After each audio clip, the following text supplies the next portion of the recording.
Nosso convidado tá ansioso para se apresentar. Por favor, Riad, faça a frente aí. Doutor Júlio, endocrinologista de Franca. A gente vai deixar você se apresentar, doutor. Eu sou médico endocrinologista, né? Meu nome é Júlio, eu sou médico há 30 anos. Eu não sou muito bom em data, assim, mas tem mais de 30 anos. Mais de 30 anos? 33. Olha que legal. Eu sou endocrinologista, eu estudei, fiz faculdade na UF, em Uberlândia, na Universidade Federal de Uberlândia. Conheço, muito legal. Depois lá. eu fiz endocrinologia aqui no Hospital das Clínicas, na Faculdade de Medicina aqui em Ribeirão Preto.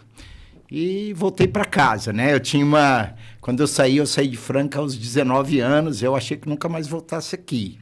Mas aí a vida dá umas voltas. Casei com uma mulher daqui, né? A Rosana me trouxe de volta. Voltei para casa, Você né? bebeu água da careta, Julinho? Não sabe. Rapaz, eu vou te falar uma coisa, que a gente tem um problema sério com essas mulheres de Franca, porque eu também vim para cá há 26 anos, conheci uma aqui, casei e hoje tem filhos francanos. Hoje eu me vejo francano, não consigo... A minha veio não sai de mim. A minha eu importei.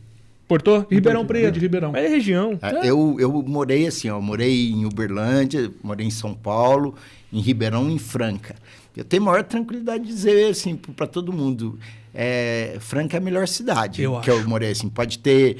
As pessoas podem falar da dificuldade, falar mal do trânsito, pessoas dirigem mal. Falar que não tem muita coisa. Que tem... Mas, assim, eu para trocar Franca para algum outro lugar, eu não trocaria. E a gente recebe sou muito feliz em Franca. Ai, que legal. E Franca, o melhor de Franca são os francanos. Porque essa relação que a gente tem entre nós, cara, você precisou de alguma coisa, você tem alguém que vai te ajudar. Eu falo muito não sendo dinheiro, né, Riad? O resto ajuda. Eu falo uma coisa assim, muito séria que acontece em Franca. Se você um dia quiser sair sozinho para ir um barzinho, seja onde for, você não consegue ficar sozinho. Não consegue. Você vai ter sempre alguém que te conhece. Às vezes lá no hospital a gente fica discutindo relação de concorrência que vem. Eu falo, olha, concorrência em Franca, ele tem que saber o seguinte, pode vir qualquer... Hospital. Não, pode vir qualquer... Eu dou risada e falo, pode vir qualquer empresa de lanche grande que a gente vai continuar comendo bolota, né? Eu falo isso para os meus clientes. Meus clientes às vezes vêm de fora. Por exemplo, recentemente a gente fez um trabalho com a Dissul Vinhos. E eles são de Passos. E eles vieram para cá faz uns 3 anos, eu falo muito com eles. Eu falo assim, ó, não desista de Franca, mas para você continuar em Franca, faça relacionamento com os francanos. Tem que entender, Tem que entender. É uma cabeça, tem que entender o francano. Aqui nós não somos mineiros, mas as pessoas ainda perguntam, você é filho de quem? Você é filho de quem? Exatamente. Como é que chama seu pai, né? Como que chama tua mãe? Onde você estudou, né? Exatamente. Eu lembro, eu estudei no Caetano Petralha, né? Tá vendo? E é nesse ponto que a gente gosta de chegar. Nossas perguntas são baseadas até nesse universo. Porque como a gente junta o Diabetes Sem Medida, fala sobre diabetes, mas não só, fala sobre saúde. E hoje eu tenho aqui na bancada 2 caras que eu já acho assim, já te sigo na internet, vejo lá seus vídeos, o Riad também, mas em comum vocês têm a diabetes. E a diabetes, aonde até eu conhecia o Riad, ele era o mais velho de diabetes que eu tinha conhecimento, de 37 anos, mas tem você... Ganhou 50 anos de diabetes. Então eu quero fazer a primeira pergunta, doutor Júlio. O que é ter diabetes com 50 anos com a doença? Leandro, 2025 é um ano que talvez não que eu esperei, mas eu sempre imaginei, assim, o que seria de mim com 50 anos de diabetes, né? Eu lembro quando eu era criança, talvez eu ficava, quantos anos eu terei no século 21? Eu falava, vou ter 34 anos, né? Nossa, mas 34 anos vai demorar muito, né? Eu me tornei diabético, eu tinha 7, ia fazer 8 anos. Quantos anos eu terei quando eu fizer 50 anos de diabetes? 58, que foi nesse ano. E era uma coisa que eu falava assim, o que será que vai ser de mim nesse ponto, né? Quando eu... olhava para o futuro. Para o futuro, né? Eu falava, o que eu posso fazer hoje para que eu tenha saúde, para que a gente possa levar uma vida que eu, sinceramente, eu falo, olha, quer trocar, né? Eu fico imaginando que eu teria feito da vida se eu não fosse diabético, né? E às vezes as pessoas falam assim, você seria médico se você não fosse diabético? Eu falo, não sei, porque eu não me lembro de um período que eu não era diabético, né? Assim, eu tenho uma lembrança vaga, mas não me lembro. Então, eu devo algumas coisas, né? É estranho falar isso, né, para doença, mas eu acho que o diabetes me fez o que eu sou hoje, né? Assim, sinceramente, resiliência, trabalhar. Eu nunca deixei equilíbrio. Eu nunca deixei de fazer nada por ser diabético, né? Às vezes as pessoas podem falar assim, você iria subir o Monte Himalaia sendo diabético? Eu falo, olha, provavelmente tem alguém diabético que eu tenho uns amigos, né? Eu tenho uns amigos diabéticos, né? Nós temos uma equipe de diabéticos que corre a volta à ilha todo ano em Florianópolis. Todos são diabéticos, assim. O coordenador é um colega de São Paulo, ele chama Alexei, ele é diabético. Ele junta vários diabéticos e a gente corre lá. Eu corri algumas vezes. É uma comunidade de diabéticos. De E aí eles gostam assim de fazer, sobe em montanha, faz mergulho, e eu estranho que todas falam, olha, perigoso, cuidado para não subir o Kilimanjaro lá, porque diabético, assim, corre risco de passar. Aí eles vão, né? Eu acho que a impressão que eu tenho que é o desafio, são né, os Ju? caras falam, tá bom, por eu ser diabético eu não vou fazer isso. Ele fala, não, eu vou lá fazer essas coisas. Então, esse desafio de fazer é extremamente importante. Então, o que o diabetes fez? Talvez eu falo assim, eu seria cirurgião? Não sei, né? Porque eu já era diabético nesse tempo. Provavelmente, há uns 20 anos atrás, você perguntar, você foi endocrinologista porque... Você tem diabetes? Tem diabetes? Eu falaria que não, porque eu adoro endocrinologia.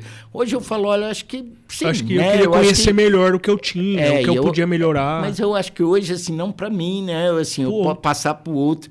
Eu lembro quando eu falava, eu vou fazer endocrinologia porque eu vou trabalhar a ponto de procurar cura do diabetes a todo ponto.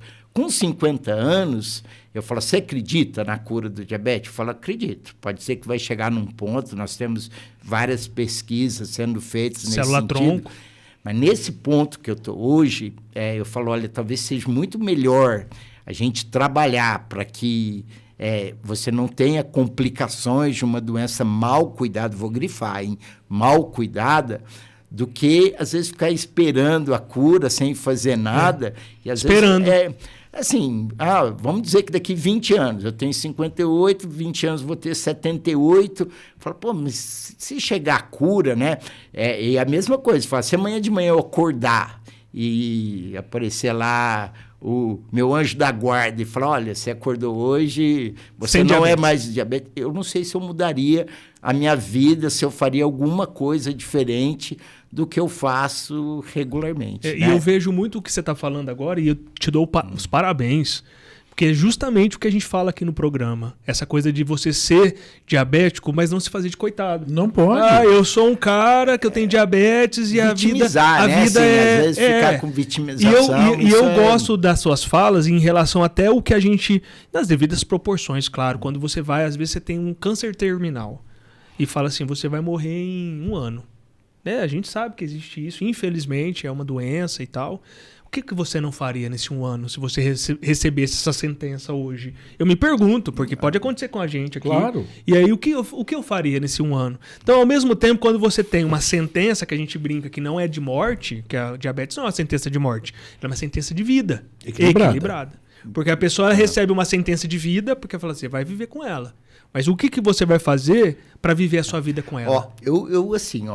Às vezes pessoas perguntam assim, o que mudou em 50 anos? Isso. Né? Nós continuamos tomando insulina, em relação ao diabetes tipo 1, principalmente, né? As insulinas melhoraram muito, tornaram-se mais fisiológicas, melhoraram. Eu digo assim, 3 coisas mudaram a vida do diabetes tipo 1 na minha concepção nos 50 anos. Uma é a melhora das insulinas. O segundo é medir a glicosimetria, né? Assim, você saber quanto que é. Eu venho de uma época que a gente fazia exame de 3 em 3 meses e era o que Deus quiser. Tá bom, daqui 3 meses eu faço uma dietinha uns 15 dias antes, vou lá, o doutor fica feliz. E eu tinha, pode parecer bobagem isso, mas eu lembro de falar assim, um dia vai existir o refrigerante diet. Você imagina isso nos anos 80, era a mesma coisa de eu falar que hoje vai ter cura do diabetes amanhã. Refrigerante diet era um sonho, né? Falar, olha, refrigerante diet era uma coisa. Hoje, isso que as pessoas compram em qualquer bar de esquina por aí, nos anos 80, refrigerante diet não existia. Não. A primeira vez que eu vi a Coca Diet, que as pessoas falaram que era horrível, que foi num supermercado em Ribeirão Preto, eu chorei de alegria, cara, né? legal. E aí eu comprei uma caixa de Coca Diet que era ruim, porque tinha um gosto... Xarope de... Eu tomei ela inteira, né? De alegria de ter tido aquilo. Então, assim, hoje é possível você encontrar alguns diabéticos, podia sentar aqui e não falar que sou diabético e tocar, você nunca ia descobrir, né? Que eu sou diabético. Então, o que a gente precisa fazer é levar a vida da melhor maneira possível. Se o diabetes ele vai andar comigo e é essa a cruz que eu tenho que carregar, que eu carregue da melhor maneira, né? Então, a gente fazer aquilo que seja bem feito para nós, né? E para a família, porque eu acho que isso é importante também. Eu acho que é o que a gente pode fazer para viver bem, né? Doutor, você fala sobre 3, aí você falou 2. Qual que é a terceira? A glicose, a melhora insulina, das insulinas, as medições e a Coca Diet, né? Tá vendo? Aí, filho de um camelo, Os sabe? Fica alimentos. xingando a gente nas redes sociais porque a gente fala da Coca Zero. Você tá vendo aqui 50 anos de diabetes. Você sabe o que é 50 anos você não poder tomar, 50 anos atrás você não poder tomar Nada. a porcaria de um refrigerante zero. E tá aí, Coca Zero faz mal. Faz mal você não tomar, filho de um Faz camelo. mal tomar 50, como que é? 39 Toma latinhas. balde. Toma um balde. 39 latinhas. Eu, quando criança, tinha umas coisas que ia no aniversário dos outros, né? Minha mãe encanava que eu tinha que levar suco. E, imagina você ir no aniversário de alguém levando um suco. Esse é assim, eu não tomava, não vou, né? Eu prefiro não ir. Hoje, você for numa festa e não tiver um refrigerante zero... assim, é um problema. Assim, cara... Não existe isso mais. Eu vou te falar que vem existe. tem gente... Mas hoje a Coca-Cola, semana passada, a zero ultrapassou a normal. Mas ainda tem festa que eu fui, perguntei não na festa, tem Coca Zero? Ai, não trouxe. trouxe. Não, pega... Nossa Senhora. Não ter cerveja é uma coisa, que é um outro caso que a gente vai conversar. Mas a Coca Zero tem que estar lá, entendeu? Puta que pariu que os buffet, viu? O refrigerante, assim, muita gente, o cara fala, mas isso é ruim. Pô, olha, você não viveu nesse período. E eu tenho certeza que se você pegar um refrigerante zero e não contar para a pessoa que aquilo é zero, capaz o cara vai tomar e não saber não que vai isso... saber. Né, ele, assim, existe uma predisposição. Mas esse refrigerante zero faz mal. Olha, ele tem mais... Ele é refrigerante. Tem mais sal do que o normal. Se você tomar exagerado, vai subir a pressão. Vai tomar Mas o refrigerante normal né? faz mal também, se você tomar em grande quantidade. É, então, assim, essas coisas me marcaram muito, né? Assim, eu venho de uma época que tinha uma insulina NPH, de origem suína e bovina, né? Que ela não era tão pura igual essa hoje, que é de DNA recombinante, né? E aquilo era o que a gente tinha. E como era aplicado? Me explica. Igual hoje, né? Eu e o Júlio, nós somos da época que a seringa não era descartável. Não, seringa de vidro. E a gente... A mesma seringa você usava sempre para aplicar. Só que você fervia numa velha e boa panelinha que a gente levava onde iria, eu levava.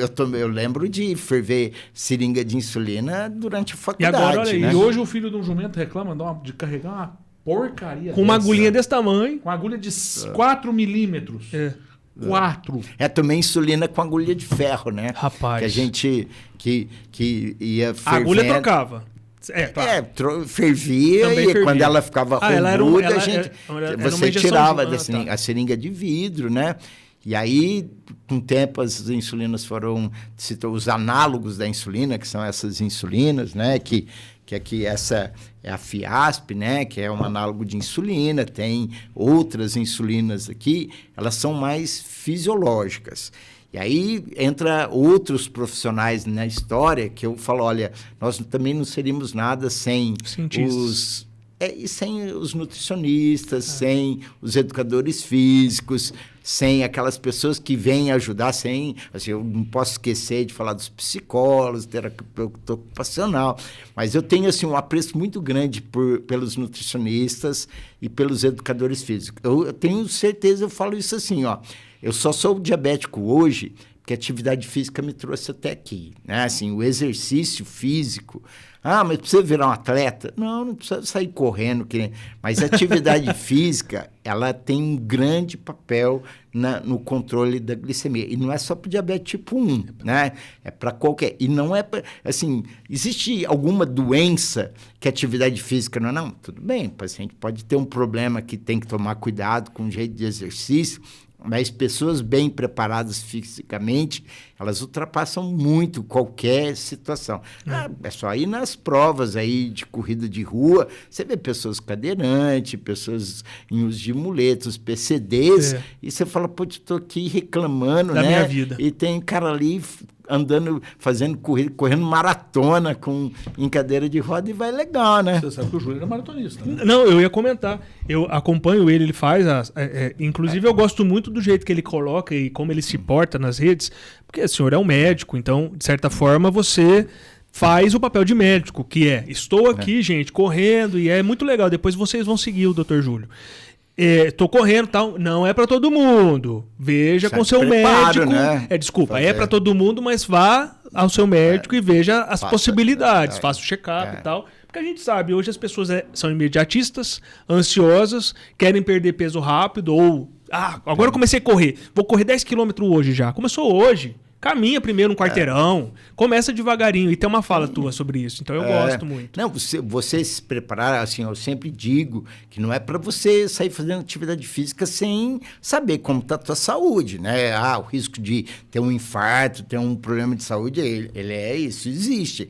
Por isso que ninguém correu 42 quilômetros na maratona sem ter começado a correr 1 quilômetro, né? O cara não saiu, levantou hoje, vou correr. Então, fazer um preparo e principalmente diabéticos, né? Qual que é o grande risco de um diabético tipo 1 fazendo atividade física? Hipoglicemia, né? Você pode falar com qualquer diabético assim, ele pode não ter medo de uma glicose de 200, mas ele morre de medo de uma glicemia de 35, 50.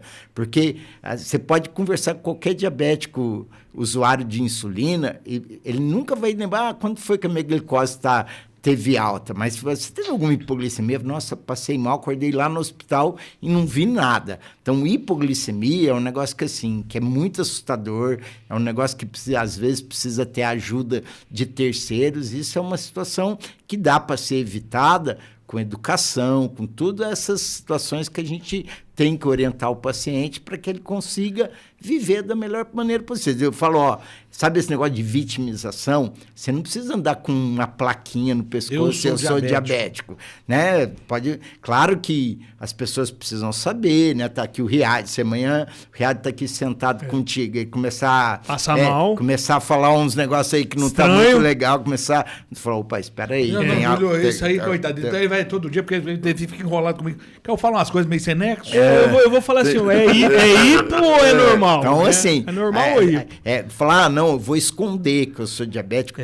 Assim, existiu muito isso, né, doutor? Agora eu acho que as pessoas elas estão um pouco mais abertas. Eu já vivi em épocas que pacientes, às vezes, eles iam fazer entrevistas em empresa, escondia que era diabético, né? Porque tem medo de falar, falei que é diabético, o cara não me contratou porque achou que eu vou passar mal. Detalhe, eu falo, só que você corre um risco pior. Se você estiver lá e não contar e passar mal... Ninguém vai saber. Ninguém vai saber o que está acontecendo. A gente fala, eu falo muito, eu falei isso, contei acho num programa com outro médico, um amigo nosso aqui. Há um bom tempo atrás, precisava tomar insulina antes de comer.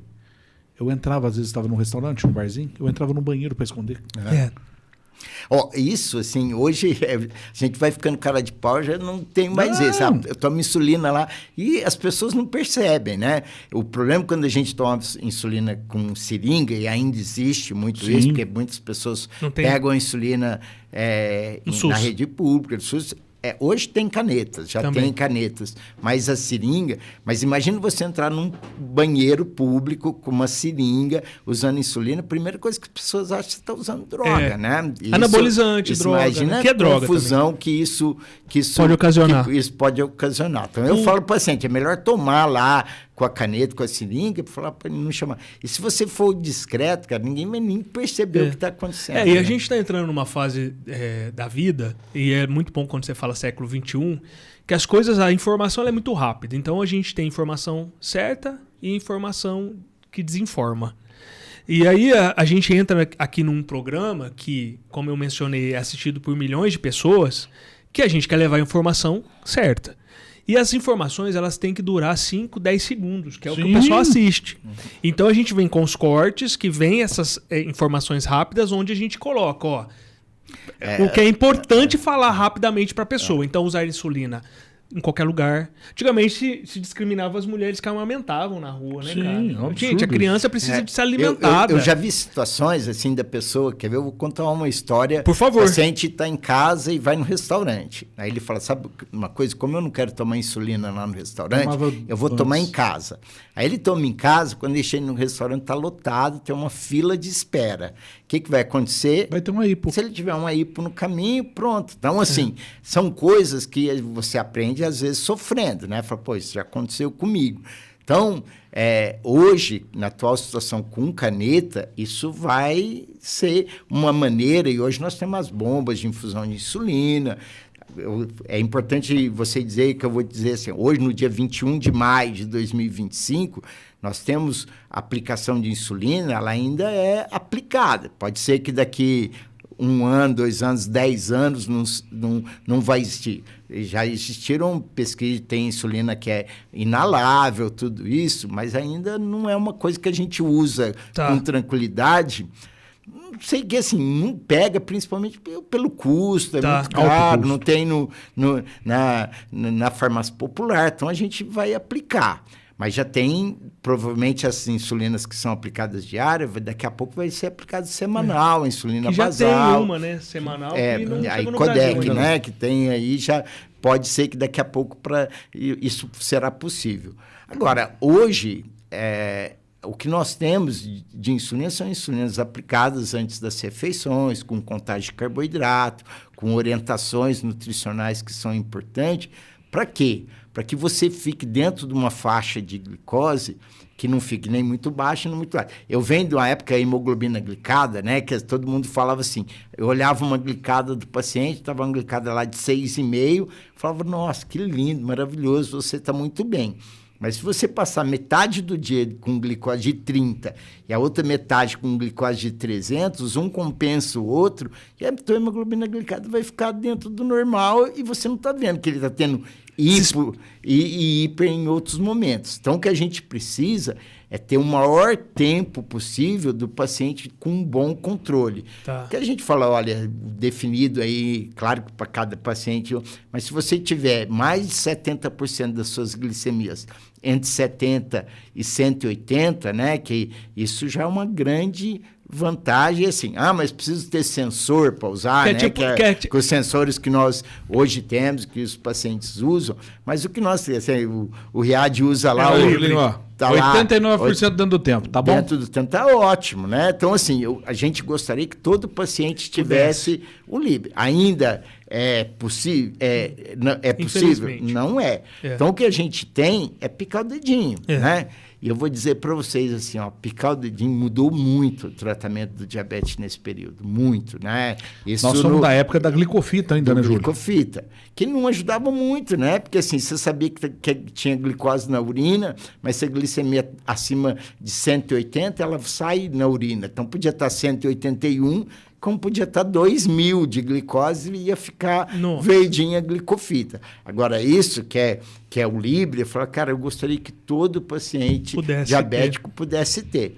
O Estado, ele ainda dá a ponta de dedo, né? Ele fala, não, mas já ajuda alguma coisa. A gente sabe que quando a glicose está muito baixa ou está muito alta, a gente não deve ir para a ponta de dedo para confirmar.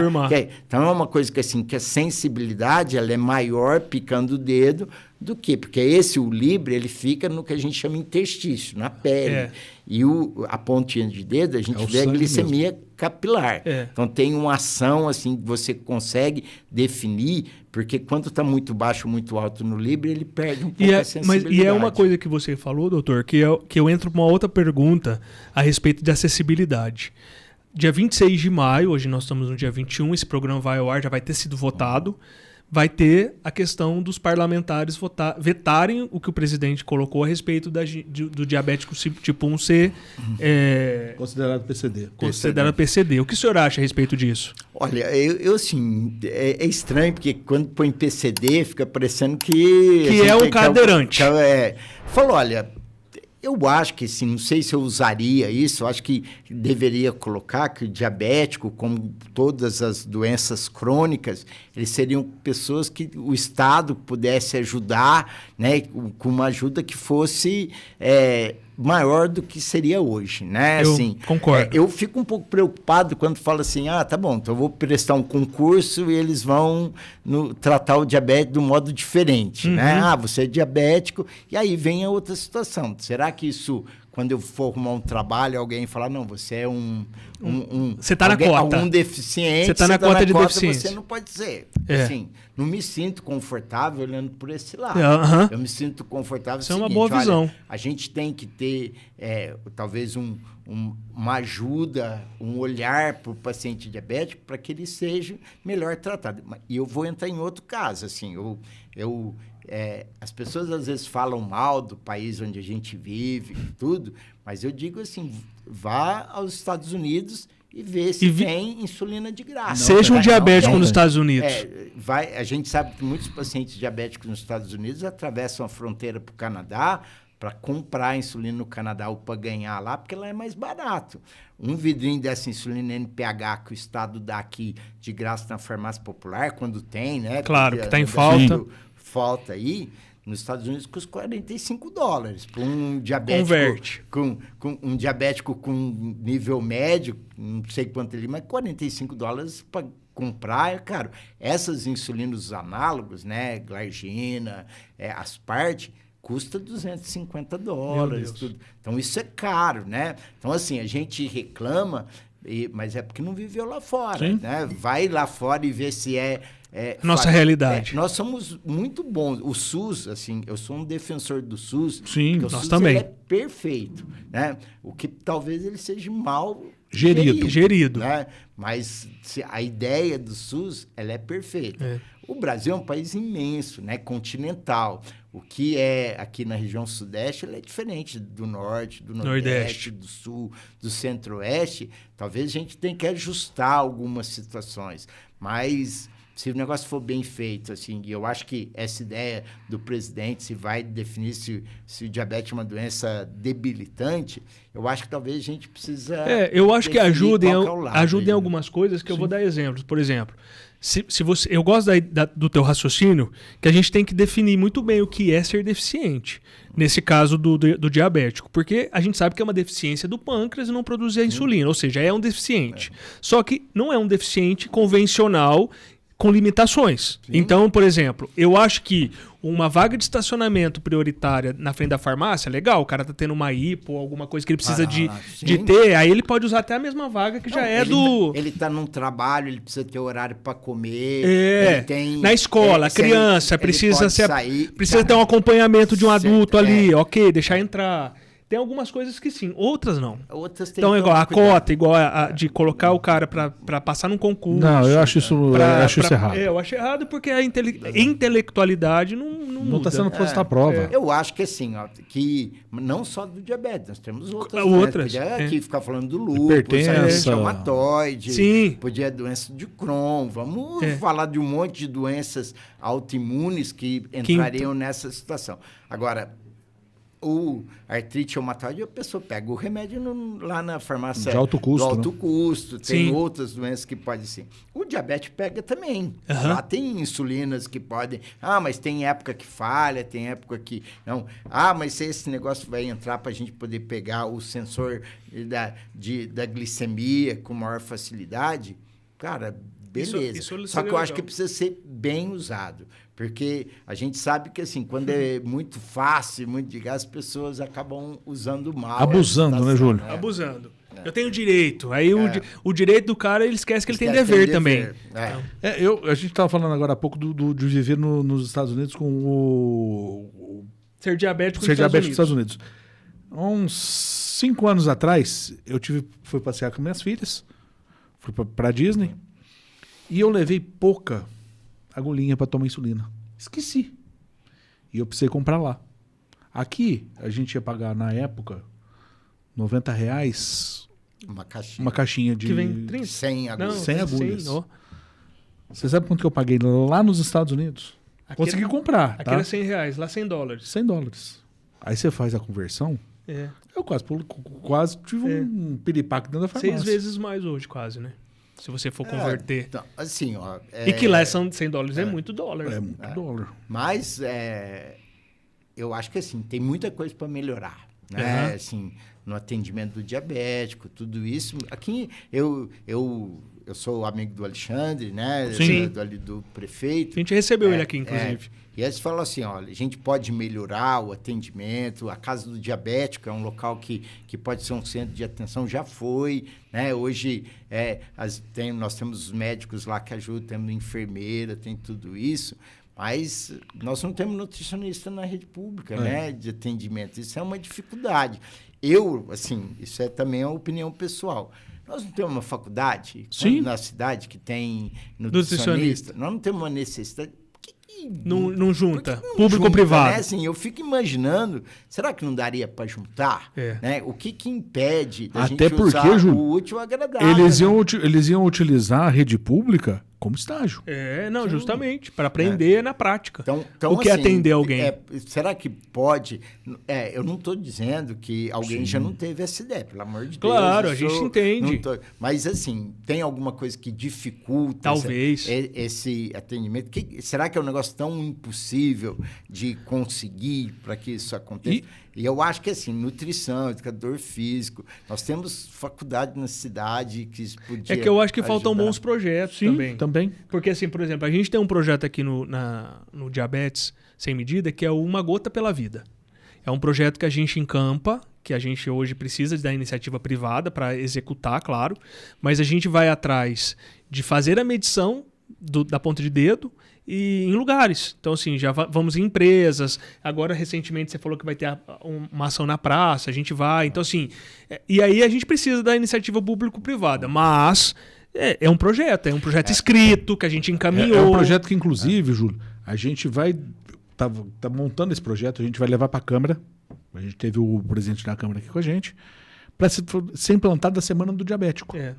Eu posso ajudar vocês em alguma na experiência do passado. Fazer glicosimetrias aleatórias numa praça, isso é um pouco perigoso. Não é que seja perigoso. Não, assim, mas precisa ter um acompanhamento. A gente não tem um nível de corte. Vamos dizer assim, estou picando o dedo lá 2 horas da tarde. Num paciente, claro que se eu fizer uma ponta de dedéu 500... Você já vai 350, saber. Alguma coisa está errada. Mas se eu fizer uma glicosimetria de 148, por exemplo... Acabou de comer um doce, alguma coisa. Ou acabou de almoçar, tudo. Como que eu diria isso para o paciente? Você vai procurar o médico, sai correndo, porque assim... não existe. Assim, os aparelhinhos, os glicosímetros, eles são muito bons em acompanhar pacientes. Fazer diagnóstico, eles são bons só quando está muito alto. Eu piquei o dedo lá e deu 500. Aconteceu isso lá no hotel. E a nossa referência vai ser em cima dessa, não vai ser em cima de... Qual que é o número, corte, que não seja em jejum? Eu tenho muito paciente que chega lá no meu consultório e fala, doutor, eu piquei meu dedo lá, minha tia, ela é diabética, ela tem um glicosímetro, e eu piquei meu dedo, deu 125. Que horas era? 3 horas da tarde. Será que eu sou diabético?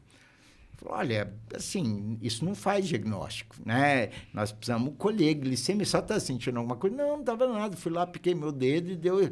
Então, essa picadinha no dedo... Não é diagnóstico. Ela não é diagnóstico. Ela ajuda. E quem que às vezes aparece muito nessa situação?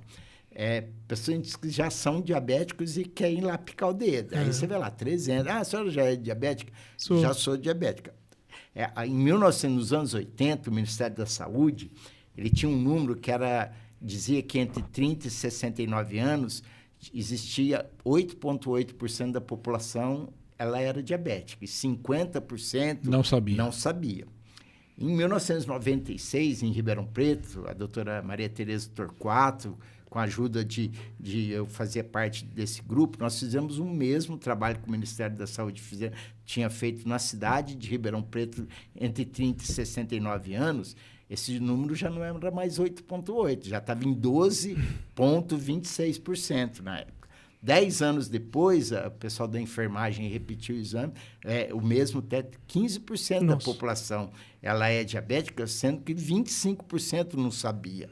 Então, o que acontece? Assim, as pessoas hoje procuram mais o médico. Estou sentindo, vou lá fazer o exame e tudo. Mas existe uma parte da população que tem alterações glicêmicas que ele ainda não sabe, né? Que é diabético. Nós não temos esse número em Franca. Eu fico pensando assim, a gente podia fazer um trabalho desse aí com a ajuda das universidades, ajuda das ligas, que esse é um trabalho que a gente precisava descobrir qual que é a porcentagem de diabéticos na cidade que a gente tem, que eu acho que é de 15, se não for para cima. 18 para cima. Do jeito que tá aí nessa faixa etária aí, né? E o legal do projeto Uma Gota pela Vida é isso aí mesmo. É começar uma ideia para a pessoa que ela tem que se cuidar. Não dar o diagnóstico, não. Não é chegar lá e furar o dedo da pessoa e falar assim, você tem diabetes. A gente até a gente fez no Grupo Limoeiro e lá no hotel. Teve uma moça lá dentro que bateu 500. E ela não sabia. Não. Sabia. Ela sabia? Sabia. Então, mas ela sabia. Imagina que você faz 500 em alguém que não saiba. Ela cai de ponta cabeça. Você fala, opa, espera. E o duro, mas eu não acho que é esse o problema. O problema é aquele que pica o dedo e dá 130. E acha que é diabetes. E aí ele fala, e agora? Né? Assim, mas eu vou no médico hoje ou amanhã cedo, eu devo sair correndo, vou lá pro pronto-socorro, né? Chegar lá, porque eu acho que fizeram um pontinho de dedo. E deu alterado. Eu lembro quando eu cheguei em Franca, Superlota, a gente chegava a fazer lá 500 exames lá na praça e achava um alterado a ponto de você falar, olha, o senhor precisa procurar. Os outros ficavam nessa dúvida, né? Sim. Então, assim, se ele tiver um acesso à saúde, ir lá fazer o exame, beleza. Porque se não tiver também, você vai muito mais... levantar a suspeita. Uma suspeita que às vezes ele não tem, né? É muito criterioso o método como deve ser utilizado, não só projetos como esse. Nesse projeto, inclusive, a gente está querendo levar até um médico junto. Todo acompanhamento. Todo acompanhamento com nutricionista, tudo do lado. A gente quer levar a informação nua e crua. Tipo assim, a gente precisa fomentar essa questão de que as pessoas precisam olhar para diabetes. Porque a diabetes... Quantas pessoas que perguntam se o cara, quando vai entrar na empresa, é diabético? Leandro, assim, isso não é uma fala minha, né? Qual que é a doença do século XX? Foi o diabetes, né? Foi onde... Foi descoberta a insulina, tudo. Qual que é a doença do século XXI? Obesidade. A obesidade. E a obesidade, ela vem junto com 200 outras doenças, né? Eu podia passar aqui o resto do dia falando, mas assim, colesterol, hipertensão, diabetes, artrite, artrose, câncer de mama. Nossa, muito. Ficar aqui o resto do dia falando em coisas. Então, hoje, o que nós precisamos fazer, assim, é tratar uma doença que é chamada obesidade. Quantos por cento da população brasileira, hoje em torno de 60% da população brasileira está acima do peso. Né? Mas está chegando as novas medicações. Né? Tá chegando. O acesso é fácil? Não é. É caro pra cacete. Caro, nem tem. Remédio é caro, a população tem dificuldade de comprar. Mas nós precisamos tratar a obesidade, porque senão o que vai vir junto com ela, isso vai trazer muito problema. Você sabe que é muito bom esse teu comentário. Eu vou fazer até um spoiler aqui para a galera já entender que a gente está antenado sobre isso. E que a gente está abrindo uma empresa agora. A gente quer montar um instituto. A gente está fazendo tudo direitinho, doutor. A gente é organizado, né, Riacho? Bastante. E a ideia é que o nosso projeto chama-se Saúde Sem Medida. Porque a gente entendeu que o diabetes foi todo... A gente tem construído isso ao longo do tempo. A gente tem trazido para cá pessoas que falam sobre diabetes, mas principalmente que falem sobre saúde. Por quê? A gente entende isso. Entende que realmente a diabetes é um dos pilares de algumas doenças crônicas, mas que a obesidade ela é muito maior. Hoje é 80%. Assim, acima do peso? Assim, em torno de mais de 60% da população brasileira está acima do peso. Nem sempre o cara que está acima... Ele mas um detalhe. Estão doentes. Estão acima do peso. E o problema é que nós temos visto hoje o aumento em pessoas jovens. Sim. Né? As adolescentes. E mais um detalhe. Ganhando peso. O pessoal, depois que descobriu o telefone, o pessoal parou de jogar futebol... O pessoal parou de jogar basquete, jogar um tênis. Parou de conversar. Parou de conviver. Eu vejo isso muito. Eu tô numa sala, a pessoa tá na outra sala, do lado. Em vez de levantar para ir conversar, manda uma mensagem. Usa o controle remoto, né? Exato. Controle remoto, pessoal. Você não levanta mais da cadeira para mudar a televisão. E então, detalhe que o pessoal não quer emagrecer. O pessoal quer ser emagrecido. Eu digo que existem 4 pilares para mudar a questão do peso. Uma, menos calorias, né? Então, mudança, mais gasto. Então, fazer atividade física. Tratar a mente, né? Que é o terceiro Ansiedade. M, né? Aí, o que a gente faz na maioria das vezes? E o quarto é o uso da medicação. Talvez um sem o outro nessa situação não vai resolver. É a mesma coisa que eu falo do... Não ajuda. Falar, tá bom, vou comprar o remédio, vou aplicar, vou perder peso. Perde peso. Mas mesmo os trabalhos apresentados pela indústria farmacêutica, eles mostram que essas novas medicações, quando usados com as medidas não farmacológicas, têm resultado muito melhor do que você dar o remédio para o paciente, ele não usar nada. E a mesma coisa da insulina, voltando no assunto aqui. Se você for ver quais são os pilares, alimentação, atividade física e medicação no tratamento do diabetes, eu faço sempre a experiência, quando o paciente chega lá no consultório, eu não conheço ele, eu falo, como é que o senhor está tratando, ou o senhor está tratando do diabetes? Ele sempre começa pelo remédio, né? Eu falo, nossa, meu sonho é alguém sentar aqui, eu falo, como é que o senhor está tratando de diabetes? Doutor, eu mudei a alimentação, fiz exercício. Eu falo, putz, aí eu falo, para alguém que viu por um outro lado. Mas a tendência, e isso não deve ser aqui, isso no mundo inteiro, como é que a senhora está tratando de diabetes? Já começa a falar do remédio. Do remédio. Porque na cabeça do paciente, ele acha que o que é importante é tomar o remédio, né?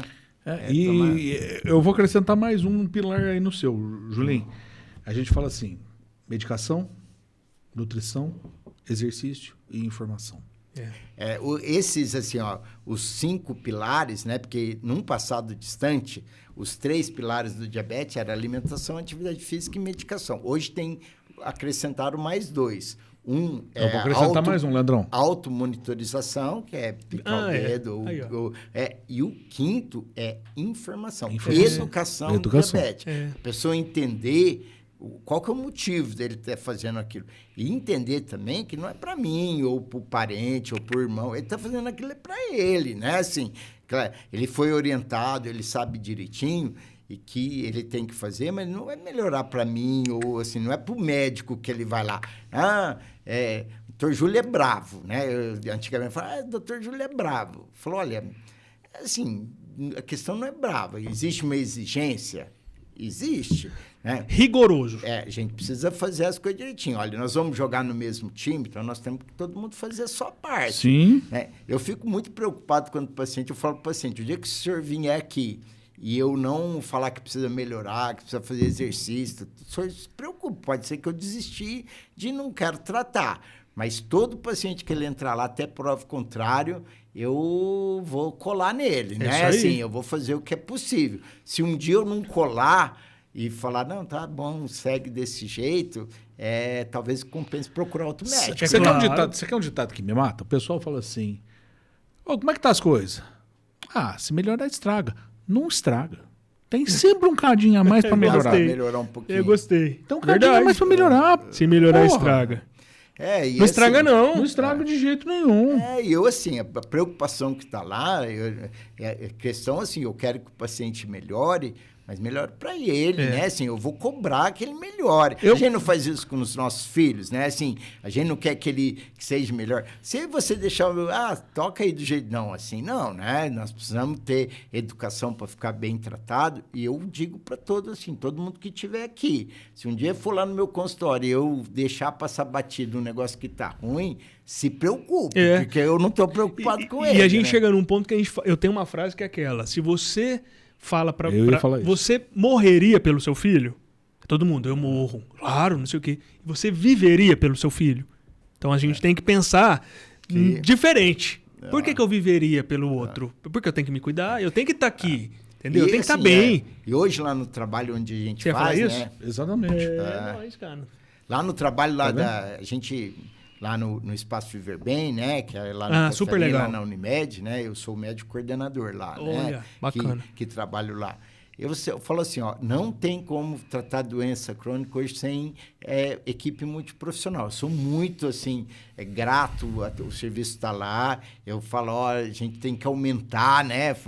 Nós estamos lá dentro do Castelinho, vamos usar o Castelinho, o máximo que tem. Nós temos mais ou menos uns 4 mil clientes ocupando lá o Castelinho hoje. E digo, eu não consigo tratar ninguém hoje sem a nutrição, sem a enfermagem, sem o educador físico, que eles são parte... Psicólogo, terapeuta ocupacional. Sem esse pessoal, hoje você não consegue tratar um diabetes. Julinho, equipe é tudo. Vou fazer um desafio aqui para a gente levar para dentro da Unimed.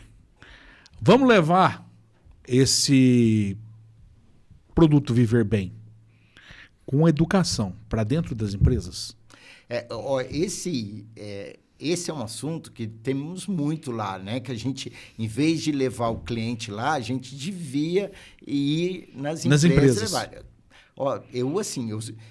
Eu já dei até um nome para isso, né? Unimed na empresa, né? Que a gente iria para lá. Porque, assim, você não precisa deslocar, você leva o cliente até nesse local. Esse é um projeto que pode ser que a gente implemente. A gente está lá com isso e é uma ideia que a gente pode levar à diretoria, falar com o Daniel. E vou te falar uma coisa, se você precisar de pessoas para isso, pode contar aqui com o DSM. Porque eu acho que é muito importante. É uma ideia legal, né? Eu vejo muito... A gente vai trazer até um rapaz de medicina do trabalho aqui, que é uma agente de Calixto.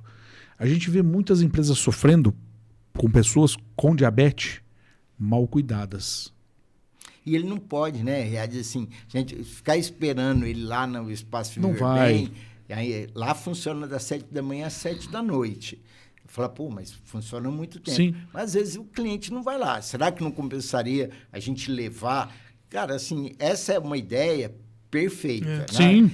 O problema é que assim, a gente também não pode criar muito projeto. A gente sabe como não ter perna para fazer. Sim. Mas esse atirar com estilingue para todo lado, a gente não acerta nada. Que o pessoal lá do DSO, que é o pessoal lá da Unimed, o pessoal do comercial, eles nos cobram muito. Olha, dá para levar alguém para falar, não só diabetes, falar do câncer de mama, câncer de próstata, falar um monte de coisa que a gente precisa informar a população. População bem informada, você sabe, ele cobra e isso é um objetivo que a gente precisa ter. Né? Eu fico assim, até muitas vezes até meio chateado porque existe o mês do câncer de mama. Não estou desmerecendo, pelo amor de Deus. Problemas gravíssimos. Câncer de próstata. E por que não existe o mês do diabético? Não, mas tem um novembro, né? Não, 14 de novembro é o dia que a gente... Só que a gente fala assim, não é tão explorado. Esses tempos agora a gente soltou o símbolo do combate ao diabetes, da informação a diabetes, e ninguém conhecia. Nem os nossos nichos ali dentro. Vocês sabem por que é 14 de novembro, né? Sim, do aniversário do Bente. Isso. Né? Que é o Dr. Eu achava que era por causa da invenção da insulina. Não, é do aniversário. A insulina foi usada a primeira vez no dia 11 de janeiro de 1922, né? Que é Leonard Thompson, o primeiro paciente a ter usado. demorou um tempo, né? Porque eles aplicaram, aí ele teve uma reação infecciosa, aí teve que chamar o Collins, que era um purificador de substâncias, que ele foi incorporado à equipe, e depois, 5 meses depois, eles aplicaram de novo. Mas no dia 14 de novembro é o dia do aniversário do Benting, né? É o dia que o Benting faz aniversário. Legal. Que é o então, mas era uma dupla. Como que é? Benting Best. O Benting, ele era um ortopedista. E ele que realmente pensou no projeto. Foi assim, né? O Benting, ele tinha ido para a Primeira Guerra Mundial. Ele tinha um conhecimento ortopédico. E ele teve uma lesão. E o Benting, na infância, ele teve uma amiga que morreu de cetoacidose diabética. Quando ele voltou da guerra, ele se empenhou em ir para a cadeira acadêmica, de ciência, de estudar. E esse era um projeto que ele tinha. Não, vou procurar. Já existia uma ideia que, assim, o problema estava no pâncreas da substância, porque já tinha um monte de estudos de autópsia, de cadáver que tinha morrido de diabetes, que sabia que o problema estava lá. Mas como é que chamava a substância? A gente precisava sintetizar. E aí ele incorporou a equipe o BEST, né, que era um aluno de medicina, e ele tinha um conhecimento de medir, ele tinha feito um trabalho na bioquímica, de medir glicose rápido, coisa que não tinha, demorava fazer glicose.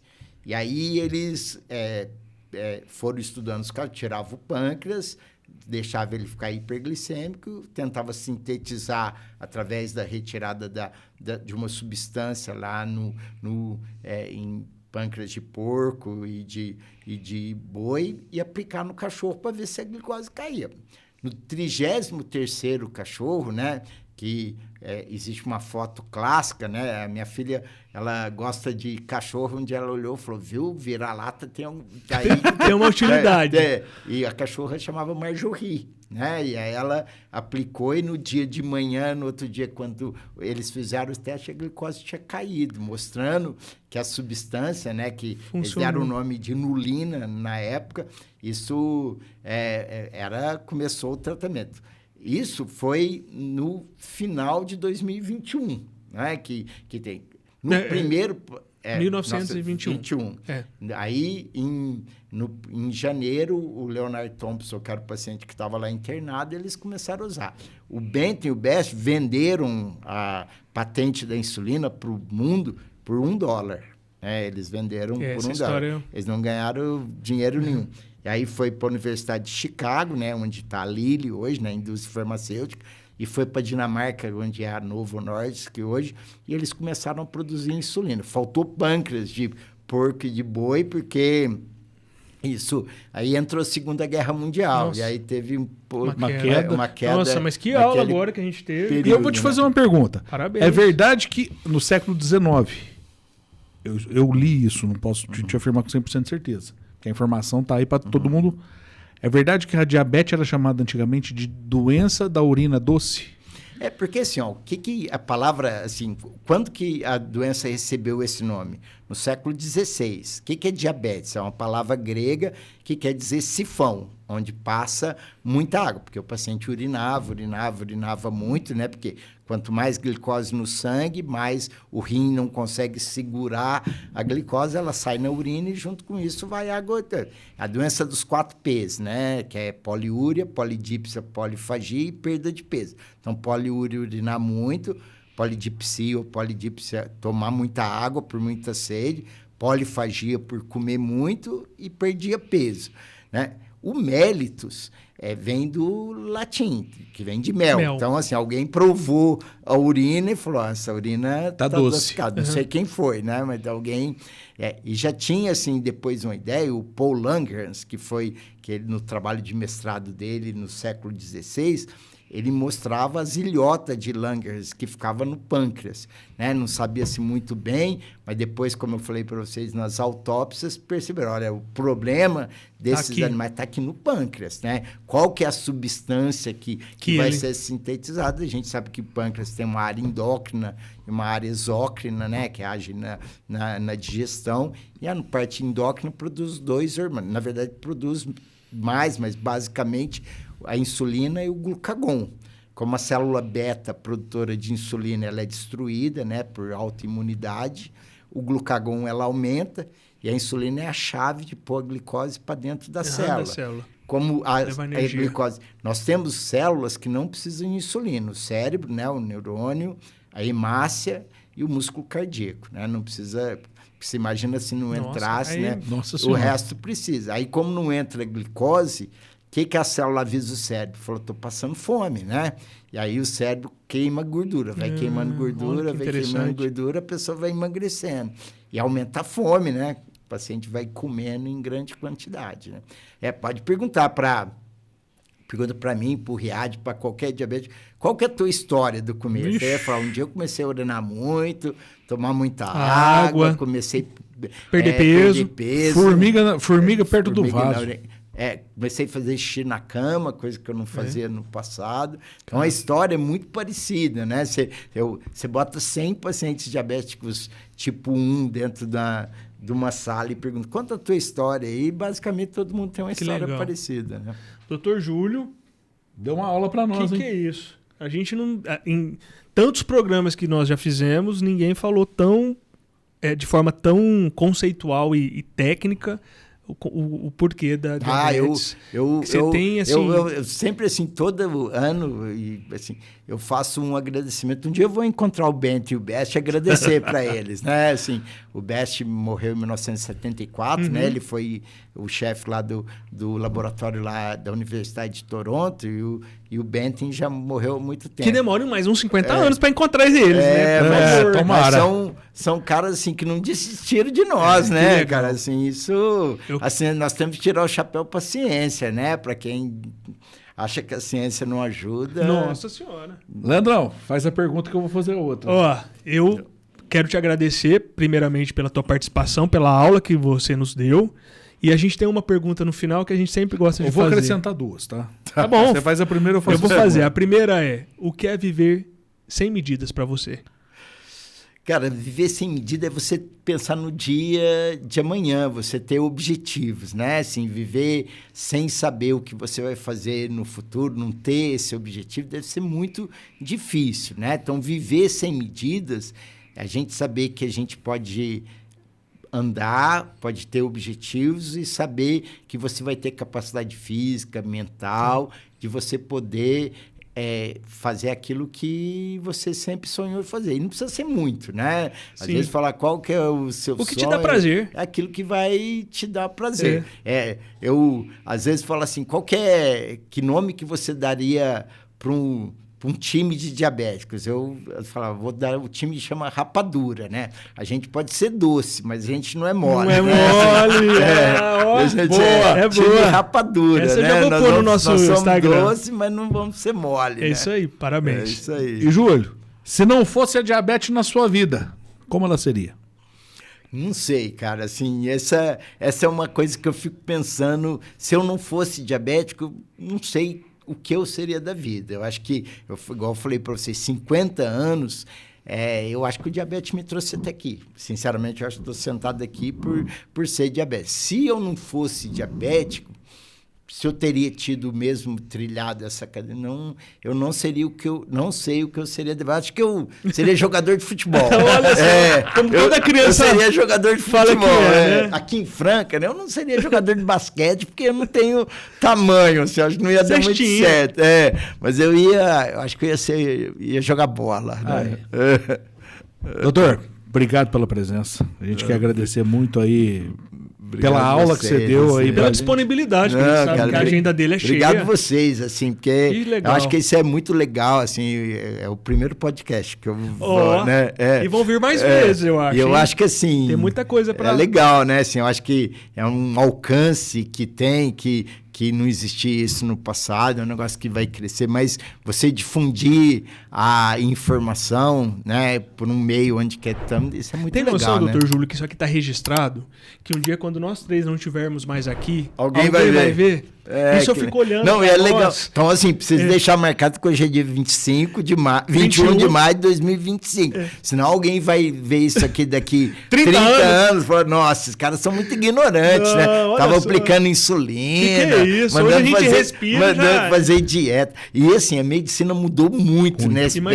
A informação de hoje não é a mesma de amanhã, né? Então precisa deixar muito claro que se alguém me vê daqui 30 anos, eu tô no ano 2025. É isso aí. Leandrão, vamos lá. Mais um concluído, irmão. Obrigado, doutor. Obrigado, pessoal. E sigam aqui o nosso parceiro nas redes sociais e a gente também. Sim, com certeza. Nós vamos fazer muito diabético sincero lá. Vai lá. Valeu! Valeu! Tchau.